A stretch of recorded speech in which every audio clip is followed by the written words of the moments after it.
when Willow was about to marry me. I discovered a diary she wrote when she was 16. She wrote, "Being pursued by this idiot is really disgusting. Does he think that just because I accepted his gift, it means I like him?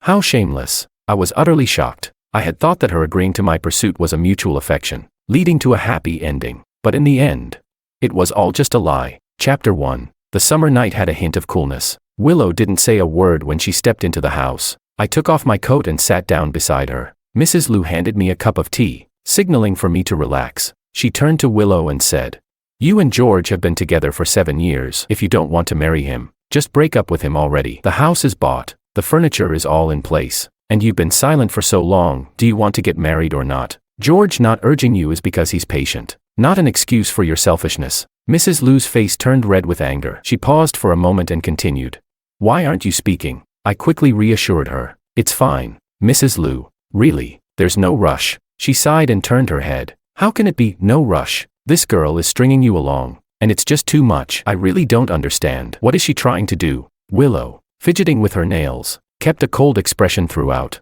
only lifting her head in defiance after Mrs. Lu finished speaking and said, "Fine, I'll marry him. You can arrange it however you want." She stood up, stomped up the stairs in her high heels, and didn't even glance at me once. My heart tightened, and I lowered my head to say a few words to Mrs. Lu before quickly running upstairs after her. From the bathroom, the sound of water running echoed. Willow was taking a shower. I sat on the bed, absent-mindedly staring at the floor. I tried to keep my tone calm as I asked, "Do you not want to get married?" The sound of water was too loud. She didn't hear me. Turning off the water, she opened the door, wrapped in a bathrobe. She asked, "What did you say?" Her hair was damp, and she hadn't even had time to dry off. Water droplets slid from her bright, almond-shaped eyes down to her collarbones. I felt a little awkward and didn't know what to say. She said, "Close your eyes." With a cold snort, she grabbed some clothes from the chair. I nodded without looking at her. It wasn't until she handed me the hairdryer and said, "Get dressed. You can open your eyes now," that I slowly opened my eyes. She was fully dressed, sitting beside me, asking, "What do you want to say?" I sighed and, while drying her hair, said, "Do you not want to get married?" She shook her head. "No, that's not it. Don't think that." But I knew she was lying. She didn't want to marry me at all. I wanted to suggest that we postpone the wedding or say I wasn't in a hurry, but the words got stuck in my throat, and I couldn't say them. The only sound left in the room was the hum of the hairdryer. After a while, I touched her dry hair, stood up, and said, "I'll go to bed now." She grabbed my hand and pouted. "Are you going to sleep in a separate room?" She asked. "Are you upset?" I forced a smile and said, "No, not at all." She bit her lip and said, "I've given myself to you, done everything for you. What more do you want from me?" Willow suddenly became agitated, her tone rising in frustration. She yelled, "If you keep pressuring me like this, it will just make me feel disgusted." We had been together for 7 years, and she had never spoken to me like this, but now, perhaps the pressure of the impending wedding had taken its toll, and for the first time, she lost control in front of me. I froze, feeling for a moment like a fool. She didn't look at me again, opened the door, and left. Only the faint scent of her shower lingered in the air, reminding me of what had just happened. After that night, neither Willow nor I mentioned what had happened. We didn't talk about postponing the wedding, but she became increasingly distant. Even when it came to picking a wedding dress, she said any dress would do. It even came to the point where, on Mrs. Lu's birthday, she didn't show up at all. Everyone laughed it off, but we both knew it was because Willow was angry with her mother. I ignored the strange feeling in my heart and pretended nothing had happened, trying to practice my smile. A few weeks later, I woke up to find her staring at her phone. I asked, "Why aren't you sleeping?" As I tried to sit up, she hurriedly locked her phone. She closed her eyes and said, "I'm going to sleep now." But in that instant, I clearly saw the photo on her screen and the tears at the corners of her eyes. It was a picture of 17-year-old Willow and 17-year-old Makoto. I turned my back, as if I had fallen into an ice cave. What came to my mind was years ago when her best friend had said with disdain, "Even if you're together now, so what? You're nowhere near Makoto, just a fat loser." What had I thought back then? I thought, as long as I was persistent, I would eventually melt Willow's frozen heart. But now, the naked truth was staring me in the face. My heart felt like it had been pierced by a needle. She had never forgotten Makoto. The facade of strength she had put on over these past days crumbled in an instant. I suddenly didn't want to get married anymore. I wanted to break up with Willow. Chapter 2. After making the decision, I thought about when would be the right time to tell them. From high school until now, Mrs. Lu had always been very kind to me. I could tell that she genuinely cared about me, and really treated me like a son. Because of this, I was torn about how to tell them in a way that would cause the least pain. The day Willow was supposed to try on wedding dresses, I delayed it, citing work at the company as the reason. After graduating from college, I joined a media company, where I was responsible for celebrity planning and marketing. Willow wasn't very happy about my job because it often required long hours, and sometimes I had to wake up at 2 in the morning for meetings. So when I said I was busy, she didn't doubt me at all. In fact, it seemed like she even sighed in relief, except for Mrs. Liu, who assumed that Willow was being unreasonable and throwing a tantrum by refusing to try on the dress. She scolded her for it. When I got home, Mrs. Liu had just gotten off the phone, and her eyes seemed a bit red. She grabbed her bag and said, "George, wait for me. I'm going to find her right now." What could be more important than trying on a wedding dress when she's about to get married? She must be out of her mind. From Mrs. Liu's words, I understood. Makoto had returned. No wonder Willow had been distracted lately, and no wonder she seemed relieved when I couldn't take her to try on wedding dresses. It all made sense. When people are so speechless, they really do end up laughing. Mrs. Liu hurried to advise, "Willow's just in a bad mood these days. She'll be fine soon." "I'll go," I interrupted. "Mrs. Liu, let us decide for ourselves. I'll take care of it." I went upstairs, stood there absent-mindedly for a while, and tried to take out my phone from my pocket, but I didn't hold it properly, and it fell to the ground. I bent down to pick it up, then, in a daze, sat at the foot of the bed and called her. The phone rang a few times before being answered. The sound on the other end was loud, making it hard to hear clearly. She asked, "Is something wrong?" I asked, "Where are you?" There was a brief silence. Then she coldly snorted, "What do you mean by asking that? Are you suspicious of me?" She moved to a quieter place and said, "George, are you annoying? First my mom scolds me, and now you want to do the same. I already said I would marry you. What more do you want from me?" I repeated. "Where exactly are you?" My fingers dug into my palm, trying hard to keep my emotions in check. She replied, 13 de Jew Street. "If you want to come, then come and bring the paper bag from my nightstand." Then, the phone disconnected with a beep. I stared at the ceiling for a long time before managing to control my anger. I never go through Willow's things because I believe that in a marriage, there should still be some personal privacy. But when I opened the nightstand, I spotted the paper bag right away. I was about to grab it when my eyes were drawn to the diary next to it. There are moments when you just know. It was like back in school, when the teacher would call your name, and you'd know in advance that you were in for trouble. It felt like that now. I knew I shouldn't open it, but my gaze was caught. When I opened the diary, I couldn't help but hold my breath. The first entry read, August 29, 2015. "A new person came to the house today. My parents said he's into sports, and he's going to live with us. He always smells of sweat, which is really annoying. I remember it was a hot day when I brought all my things to the Liu family's house. My parents and Mrs. Liu were good friends. That year, I joined the provincial team, and they helped me transfer schools for easier training. When I arrived at the Liu's, Willow was the first to answer the door. She was wearing a clean white dress, her gentle features radiating a calm elegance. She smiled at me, led me into the room, then turned and asked, "I'm Willow. What's your name?" "George." She nodded and handed me a bag of snacks, saying, "These are from me and my mom. If you need anything, just let us know. We're here to help." She was so kind and cute back then. As I stood there, awkward and shy, watching her smile, it felt like a soft seed had been planted in my heart. I never imagined that this was how she saw me at the time. Another entry read, November 5, 2015. "I always felt like his gaze on me was strange. Could it be that he really likes me? He even gave me a birthday gift, a wooden cat carving he made himself. Maria asked for it, so I gave it to her. I felt a shiver down my spine. January 3, 2016. I hate how they joke about us. March 7, 2016. He really confessed to me. How embarrassing. Does he really think he's the male protagonist in some novel? How long until he moves out?" My hand trembled as I turned the pages of the diary. When I first arrived in Beijing, I had no friends. There was no one at school who wanted to hang out with me except for a few fellow athletes. Most of the time, I was alone, but Willow would often come to find me. She would introduce me to others as her brother, listen to my troubles when I was upset, and bandage my wounds when I was hurt. It was completely normal to like Willow. So even when I realized she didn't love me, even when I decided to part ways with her, I never regretted having liked her when I was younger. When I was a teenager, I didn't have much money, so I tried to make a cat carving with the little skills I had learned from others. I spent weeks on it, ruined several blocks of wood, and got a lot of cuts on my fingers before finally finishing it. When I gave it to her at the party, all eyes turned to me. I felt embarrassed and was about to take it back, but Willow already took it and placed it back in the gift box. She said, "Thank you, I really like it." I thought she really liked it, so even when her friend Maria mocked me for being a loser, I didn't mind. I never cared about what others thought of me. My dad once said that your mood should only be shared with the people who matter most to you. Willow liked it. That was all that mattered to me. But I never knew that she had passed the gift to Maria, who threw it into the trash the moment she left the door. I never understood where Maria's hostility toward me came from until later, when I realized it was simply because I rejected her little social circle and refused to play along with her. I had no idea back then. I thought Willow was different from everyone else. When I confessed, I stuttered, unable to finish a single sentence. But she smiled brightly. She said, "Thank you for your feelings, but I'm not thinking of dating anyone right now." What was she thinking back then?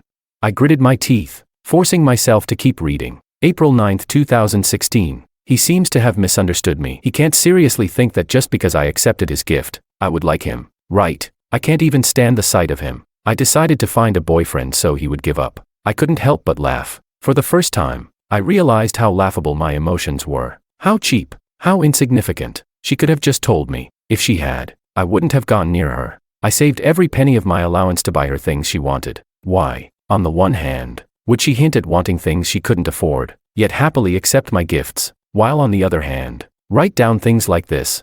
The last entry was on May 13th. That day, Willow was stopped by some thugs, and there was a confrontation. I rushed to protect her and ended up getting injured when I was hit by a baton. I couldn't train for weightlifting anymore. After that, Willow and Makoto broke up. Not long after, Makoto went abroad to study, and they completely lost contact. Chapter 3. After entering university, I began to lose weight and change my image. The once little black, chubby guy had completely disappeared. It was during this time that my relationship with Willow truly began to change. Maybe it was because she remembered my kindness, or maybe it was the ambiguous lighting that night. She suddenly poked my arm, looked up at me, and asked, "Do you still like me?" I froze for a moment, and the next second, she stood on tiptoe, wrapped her arms around my neck, and kissed me. On the first day we confirmed our relationship, Willow and I told Lou Mama. Willow said, "Mom, we're together." At that moment, she seemed more at ease than ever, as if a heavy stone had been lifted from her heart. Looking back now, I realized that what I thought was her genuine love was actually just her self-righteous way of repaying me.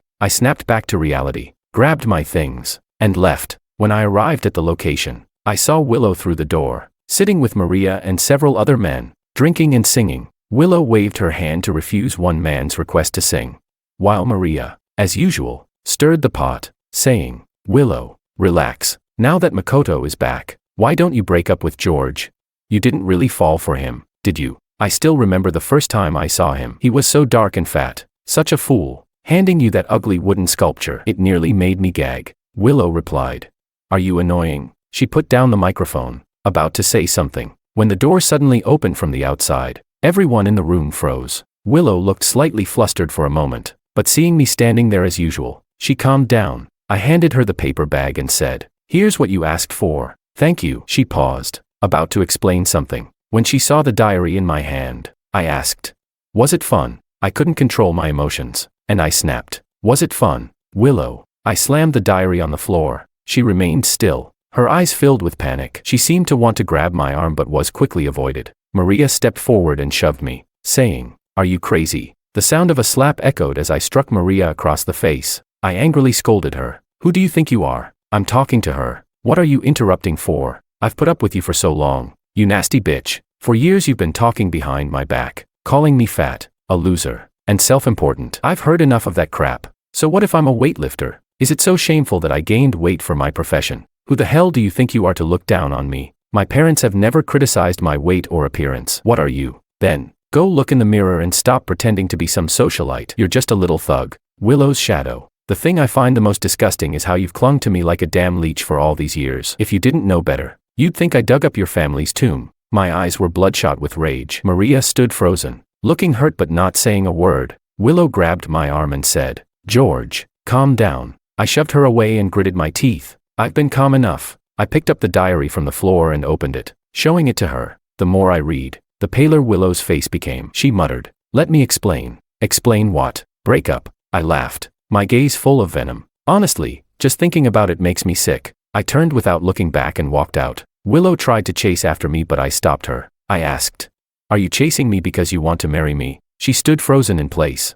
not moving. She watched me walk away, step by step, until I was completely out of her sight. Chapter 4. After confronting Willow, for the next several days, she avoided me. Everyone at home could sense that something was wrong, but no one dared to ask. The first person I told was my mom, and when she heard, there was no surprise. She asked, "Do you want to come home?" I replied, "I need to think about it some more. I haven't told Mrs. Liu about the breakup yet." No matter what happened between Willow and me, Mrs. Liu had always treated me well. I didn't want to disappoint her. Besides, this job wasn't something I could just throw away overnight. Starting from scratch would take time. After hanging up, I stared at my reflection in the mirror for a long time. Maybe it was because of my job, but I had become more deliberate about maintaining my appearance. Gradually, I had transformed. I looked at myself in the mirror, and it felt like I was seeing the old me again, holding the barbell, squatting down, day after day of training. In the end, that person became more and more distant, replaced by the person I had become, someone who carefully controlled my body fat percentage and paid attention to my image. I had changed, but it wasn't the success I had imagined. I missed the version of myself who sweated freely for the future, caring only about ability and not appearance. Life's decisions often come down to a single thought. That evening, I made a big meal. I didn't want to be like Willow, someone who dragged their feet and left things unresolved. I knew I had to be the one to end things. Otherwise, Mrs. Liu would never let it go. After finishing the meal, I spoke up. "I've broken up with Willow." Before she could say anything, I added, "I'm the one who ended it." Mrs. Liu's eyes immediately filled with tears. I served her a bowl of rice and softly comforted her. I know Mrs. Liu sees me as her own son, but when it comes to relationships, we can't force things. Honestly, I don't have feelings for Willow anymore. I'm planning to quit my job. I've already submitted my resignation letter. Once I finish the handover, I'll be going back home. Mrs. Liu, I smiled at her. "If you miss me, you can come visit." Mrs. Liu didn't say anything. She just cried nonstop. After a long while, she finally choked out, "It's Willow. That girl is too willful." If I had known, Sorry. I comforted her for a long time, until she finally accepted the reality. Willow didn't find out I was leaving until half a month later. On the last day of my work handover, I had booked a flight for 10 a.m. the next day to return home. She knocked on my door, her voice trembling. "Can we talk for a bit?" Time really does help fade many emotions, and my feelings had shifted from initial anger to a deeper sense of indifference. I forced a smile and said, "There's nothing left to talk about. Don't worry, we'll part on good terms." As for Mrs. Liu, I won't say anything more to her. "She won't pressure you anymore," she replied.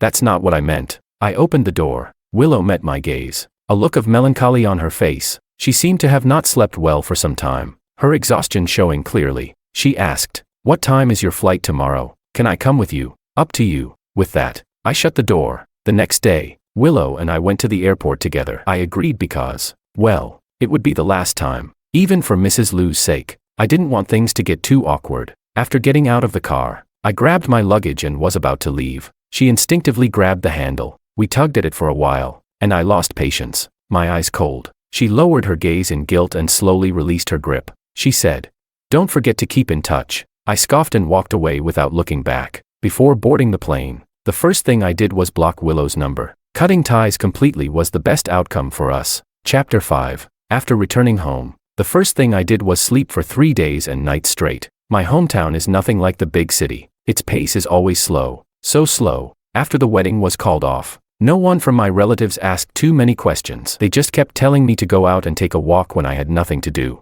A few weeks later, my relatives started pushing for blind dates. My mom, amused and helpless, talked them out of it after some effort. Over the years, I had saved up quite a bit of money, around 300,000 in total. I put most of it in long-term savings, with a small portion invested. One of my high school classmates, David, was planning to start a social media business. When he heard I was back, he insisted on bringing me on board. His idea was to create a street interview show. To put it simply, he said, "We'll randomly interview strangers. If they want to make friends, they can write down their traits on a piece of paper, and we'll pass it on to the next person. If they feel it's a match, we'll arrange a meeting." I had already been thinking about what to do next, so when I heard David's idea, it clicked. I transferred 50,000 as startup capital for our business. David was ecstatic. "We're going to make it big. I just know it." I felt a bit helpless but also excited. Maybe it was because a new life was right in front of me. Whether it succeeded or failed, I was thrilled by the new scenery and possibilities that awaited me.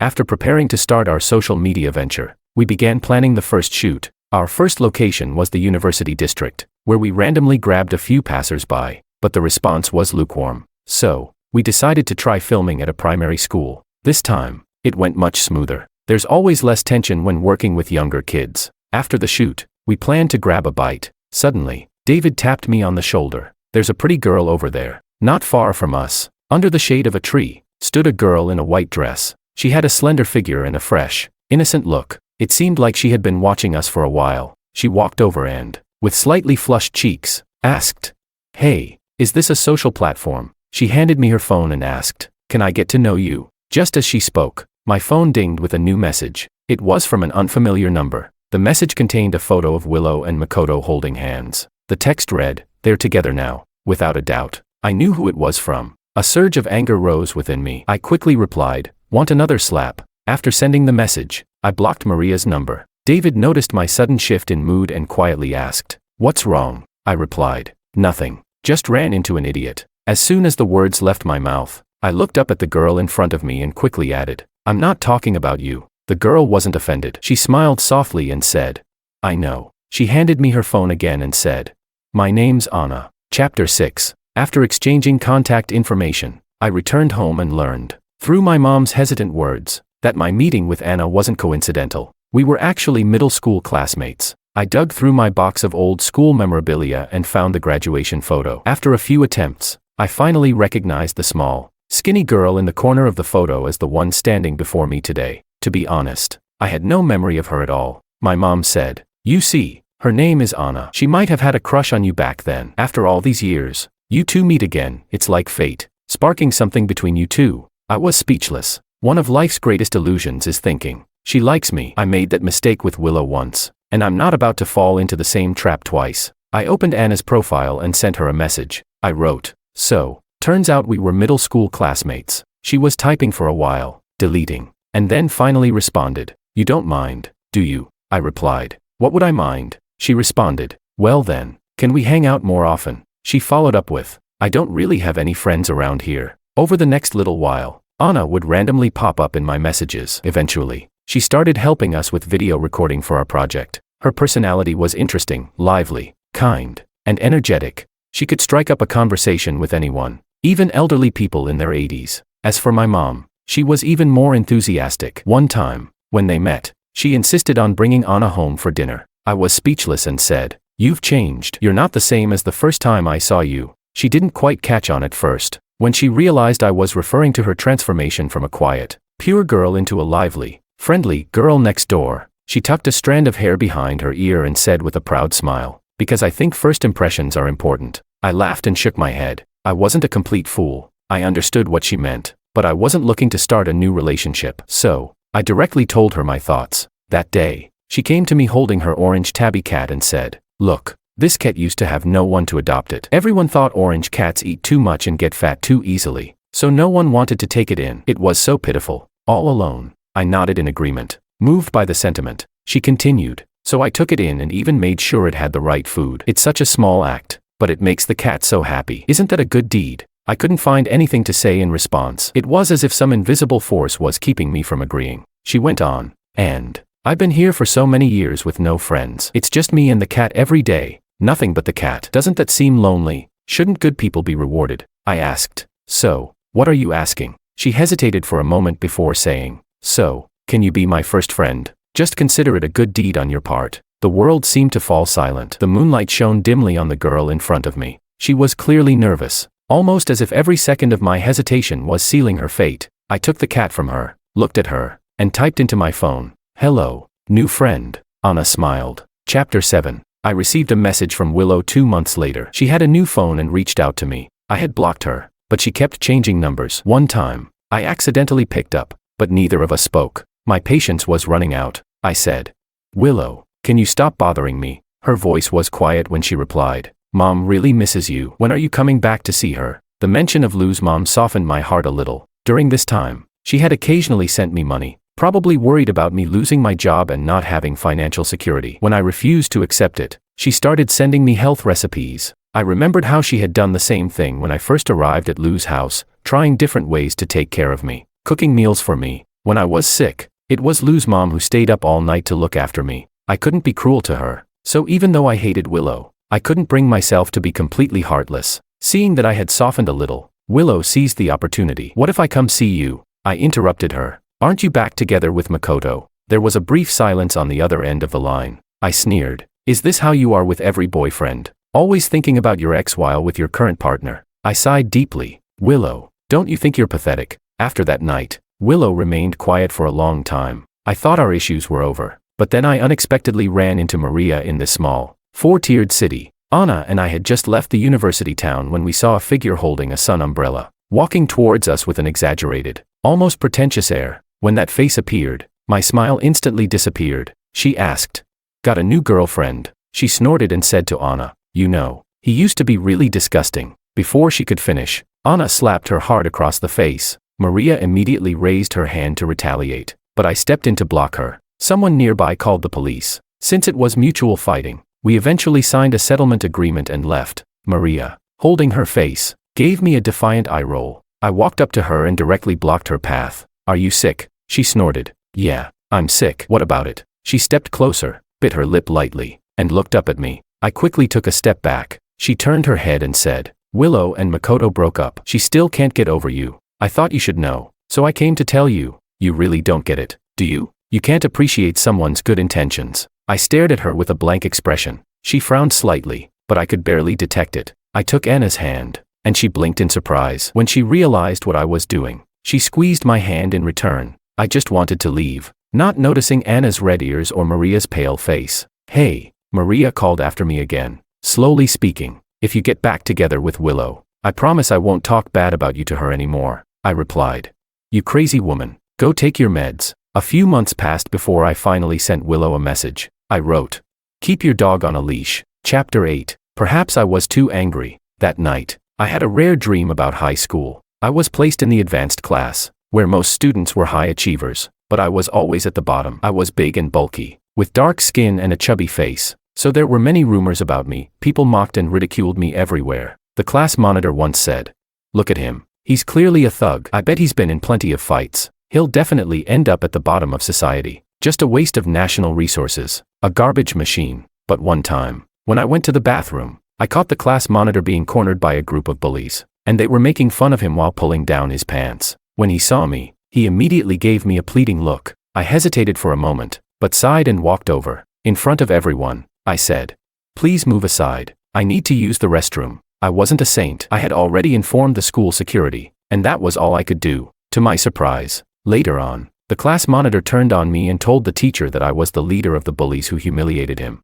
I was speechless. I didn't hate the people who hurt him, but I couldn't understand why he blamed me for not saving him. As he added fuel to the fire and made it sound like I was the one who orchestrated everything, the headmaster was about to give in. Just then, Willow and the security guard showed up in the office. She spoke with such precision, demanding that he provide evidence it was me, and then had the security guard restore the events. She even calmly argued with the headmaster, saying, "You all owe George an apology. If the school dares to suspend George, we'll report this to the authorities and make sure no one gets away with it." She flicked her ponytail and grabbed my hand with a flourish, pulling me out of the office. As I watched her lively ponytail bounce, the sunlight that day seemed to carry a faint scent of fresh grass. It was a feeling of infatuation that came completely unexpectedly. When I woke up, I felt a wave of heat rushing through my chest. It was only 2 a.m. I got up and poured myself a glass of water, and just as I was about to sit back down, I heard a noise outside my door. I opened the door to find Willow standing there, looking exhausted,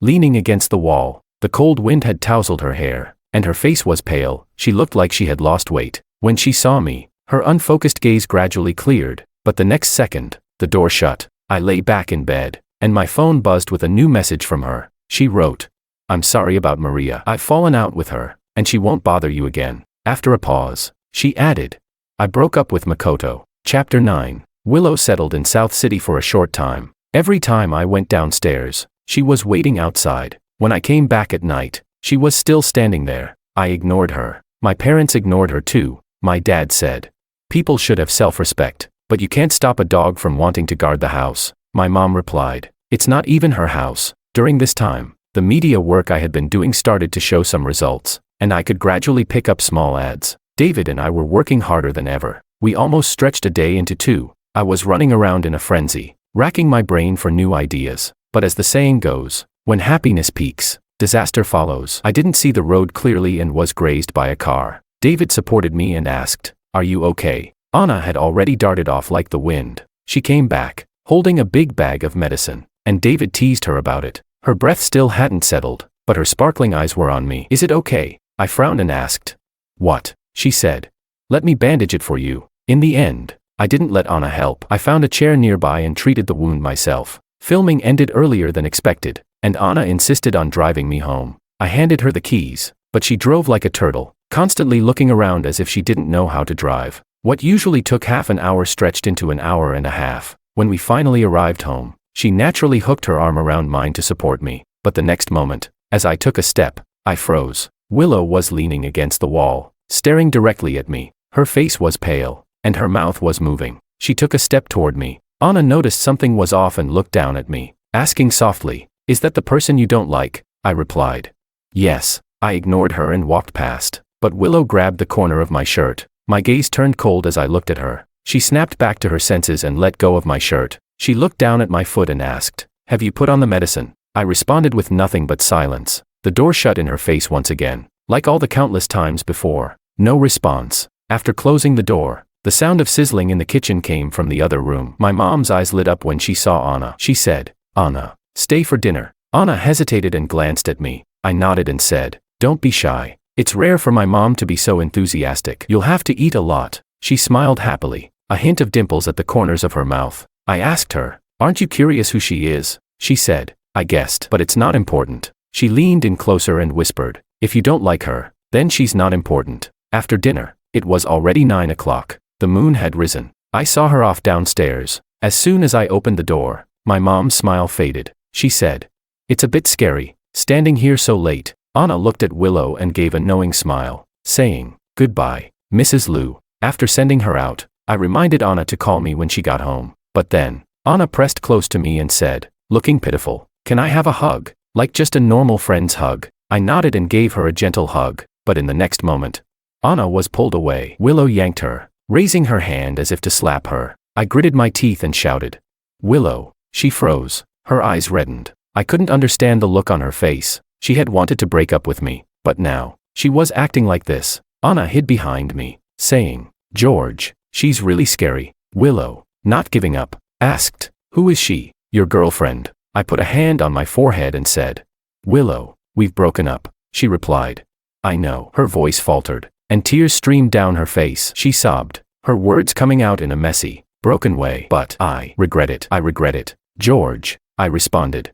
"But I don't regret it." I rejected her bluntly, saying, "I don't regret breaking up with you, and I won't regret leaving North City. So no, I won't be turning back. Whether or not I have a girlfriend, whether it's her or someone else, who I marry in the future, none of that has anything to do with you, because that person will never be you." The sword of Damocles fell completely. The hope in her eyes vanished entirely. That night, Willow didn't stay downstairs. Months later, one night, I received a message from Willow. It had been 2 months since we last met. She asked, "Can we meet?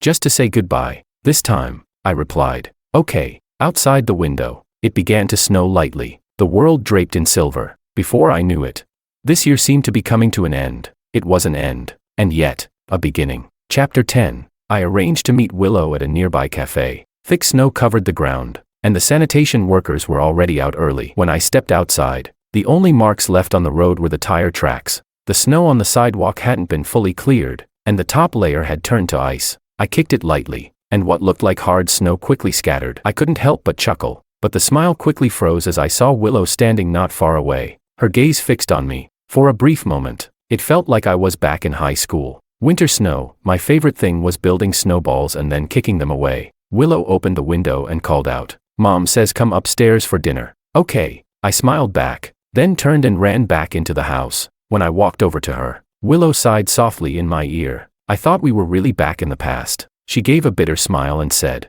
"But this time, it's for goodbye." We sat at opposite ends of the table. I ordered a cup of coffee, glanced at the time, and said, "I only have an hour." She sat down and said, "I'm sorry about the diary." I replied, "I don't mind that." She hesitated, twirling her fingers nervously. If it weren't for the diary, I interrupted her. "There's no if. Even without the diary, we would never have worked." She pursed her lips and said, "I've always had a question. After all those years together, why didn't you even give me a chance?" I suppressed the frustration rising in me and asked, "Then let me ask you, why did you get together with me in the first place?" She didn't answer. I spoke for her, to repay a debt. I summarized the absurdity of the situation. I slowly smiled and said, "What gave you the right to think that your feelings for me were some kind of gift? Just because you liked me, because you thought I was a simp." But the truth is, not long after confessing to you, I had already moved on. The reason I saved you back then was because of our connection. If it had been anyone else, I would have done the same. If you hadn't given me hope later on,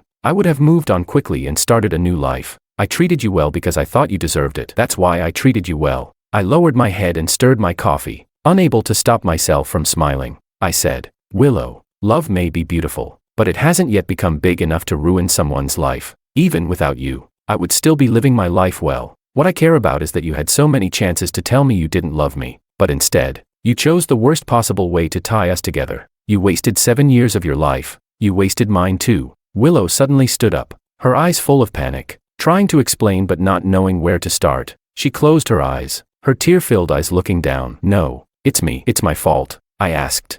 "Did you never realize your own feelings?" When she nodded, I smiled even more. I said, "My dad once said something," he said. "Don't let people you dislike anger you. You only need to care about the people who are worth your attention." That's why I didn't say anything about Maria. First, I didn't care about her opinion or what she thought. Second, I didn't want you to be unhappy. That's what liking someone is about. Liking someone is very obvious, very clear. I liked you, so I wanted to treat you well. But what about your feelings? I asked her again. Willow didn't answer. I sighed and said, "If I hadn't found that diary, and we got married, you'd still feel dissatisfied. You'd feel like you were forced into this by moral obligations. Our marriage would still be unhappy. It seems you still haven't realized this. Our breakup wasn't because of the diary, nor because of Maria. It was because of your delusional tolerance, which was actually arrogance. You looked down on me, but I'm not completely blameless either." In her anxious, uneasy gaze, I spoke softly. "My mistake was not cutting things off sooner. When you allowed your friend to treat me the way she did, I should have realized that our relationship was over. Today is the last time I'll meet you, Willow. For Mrs. Liu's sake." I put on my coat, and she hurriedly stood up. I said, "Let's not meet again, Willow." Without looking back, I turned and walked out. As I pushed the door open, my phone rang just in time. It was David, urging, "Is it done? The dinner is waiting for you. If you don't come soon, someone will fly out to look for you." I curved my lips into a small smile and replied, "Coming right now." Chapter 11. In March, I received a request from a young boy. In the season where the warmth of spring is just beginning but winter still lingers, he was wearing a thin school uniform. His left eye looked strange, almost like he had lost his vision. He stopped us in the middle of the street and said, "Big brother, can you make friends here?" "I want to make friends." The boy's name was Xiang Nguan. His parents had died in a car accident when he was young, and he had been raised by his grandmother. His grandmother often scolded him, calling him a door to misfortune, neglecting him and treating his left eye as a bad omen. His classmates bullied him as well. He said, "No one likes me." Because of this request, we began looking in elementary schools everywhere. Finally, we found a girl at Lin E Elementary. She had a sweet smile, like a little sun. When we brought her over, she was skipping and hopping along. Her parents walked behind her, laughing helplessly. "This child has been spoiled since she was little," as if worried we might misunderstand. She added, "But she's not a bad child." Yes, not bad at all. Whether she was lively or quiet, wasn't that just who she was? The two children met, and within less than 15 minutes, they were already playing together. The girl lowered her head and seriously said, "Your eyes aren't ugly at all. It's just that they have no taste. From today on, I'm your friend." I spoke up too. "Me too," David added. "I am too." The girl's mother squatted down and patted the boy's head, saying, "My house isn't far from yours. If you miss her, just come over. I'll make you something delicious." As we were leaving, I told the boy, "Don't care too much about what people who don't like you say. Their words aren't important. What matters is that you know who you are." The boy was confused, so I smiled and patted his shoulder, saying, "Martin, you're a really great person." I didn't post the video immediately because I told David I still had some extra content to record. That evening, while editing the video at home, Anna called, "George, come downstairs." It had been almost a week since we last saw each other. During this time, she had started a new job and had to travel abroad for business. When I went downstairs, she was dragging a large suitcase up the stairs. Seeing me, she waved. I hurried to take the suitcase from her. She smiled and said, "These are all your favorite snacks from middle school, sent by your ordinary friend." I couldn't help but laugh. Since I started dieting, I hadn't had any of these snacks. It felt strangely nostalgic. Our relationship never really progressed further. Later, one day, I asked, "Anna, did you know me back then?" She leaned closer to me and said, I didn't understand those things back then. I just really wanted to be friends with you. But you transferred schools not long after, and I was so sad. Back then, Anna was small and self-conscious, always walking with her head down. George, on the other hand, always had a defiant attitude, walking with his chest out, always ready to counter any unwarranted malice directed at him. At that age, Anna thought, I really want to be friends with George, but for all those years, she never dared to say a word to him. On the day she learned he was transferring schools, Anna stayed at home and cried. Anna never told George that when she was 23, they briefly crossed paths due to business at the company, but he didn't recognize her. She recognized him, though. Later, Anna returned to her hometown and heard that George was back. The first thing she did was to take the initiative. She wanted so badly to be friends with George. After really getting to know him, the fog that had once surrounded him cleared. She saw a more authentic person. Her feelings for him grew little by little, accumulating over time. The seed planted in middle school had now taken root and blossomed after many years. George was a bit shocked when he heard this, and said, I never imagined anyone would want to be friends with me back then. Anna tilted her chin and looked at him, saying, You shine on your own. Like-minded people will always be drawn to you. She thanked fate for bringing them back together after all these years. Epilogue. After parting ways with George at the cafe, Willow never messaged him again. The years of affection between them had turned into something like this, and every time she thought about it, her heart ached with pain. But the one responsible for all of this was also her. After Maria made a scene at his place, they had a big fight. She couldn't understand why Maria kept humiliating George. It wasn't until Maria repeatedly said, Then why don't you go get George back? What's so great about Nan City that he has to stay there? That Willow began to sense something different in her twisted words. She asked, Do you like George? Maria, with her habitual eye roll, replied, How could I like that guy who acts all cold and aloof? Willow said, You do like him. Maria stopped pretending, and in an act of giving up, she said, So what if I do? Why does he always look at me like I'm garbage? If he were even a little bit nice to me, I wouldn't treat him like that. Upon hearing this, Willow was shocked, but even more so, she felt regret. She had a friend who was always thinking about her boyfriend. Willow bit her lip and said, But he hates you, Maria retorted. Doesn't he hate you? Willow answered, I'm different from you. I have feelings for him, Maria responded. But to George, it's all the same. Willow didn't pay much attention to Maria's words. She went to George's hometown, waiting like someone obsessed, lingering under his building. She wanted to tell George that she liked him. She had broken up with Makoto, and she didn't love him at all anymore. Could they start over? But George didn't give her that chance. Just as Maria had said, George hated her too. After George left, she sat in the cafe for a long time. When she stepped out, for a moment, she felt lost and directionless. She didn't know where to go. She and George had no home. No direction could lead her to the place that once was their home. She forced herself to stop thinking about him, throwing herself into work, but the exhaustion soon landed her in the hospital. In the hospital room, she opened George's account. There was a new video posted by him. One of the videos had a special message. It was addressed to a brave boy. Hello, what are you doing right now? Are you buried in textbooks, or rushing through the busy streets of the city? Are you a student or a father? Are you doing well? Are you happy? Whatever your role, I still want to tell you today, you are amazing. I used to practice weightlifting, with a strong body and an appearance that the world didn't find attractive. I heard people gossip about me and degrade me, but none of that defined me. As a teenager, I always wanted to stand tall. I thought, what do they know? I could gain weight for training and practice day after day. Of course, I would be proud of the person I became. Likewise, I hope that you, the person watching this, are proud of yourself. After university, I worked in a big company in marketing. I struggled with the decision to quit, but eventually, I chose to leave. I returned to my hometown and decided to take it easy for a while. I am lucky. And it was during this time that I suddenly realized that life's margin for error is much larger than I imagined. When you realize you've taken the wrong path, it's okay to turn around. Rather than stubbornly walking into a dead end, making a new choice is more important. Of course, it's also okay if you don't turn around, because maybe the next moment will bring a pleasant surprise. Brave boy, I hope you are proud of yourself. I hope you learn to love yourself, just like I do. I'm very satisfied with who I am. Willow watched the video over and over again, almost as if torturing herself. The pain in her heart became clearer and sharper. She remembered the cold, indifferent gaze George had given her that day. That night, she dreamed. In the dream, it was snowing, and the boy was making a snowball. She ran over and threw herself into his arms.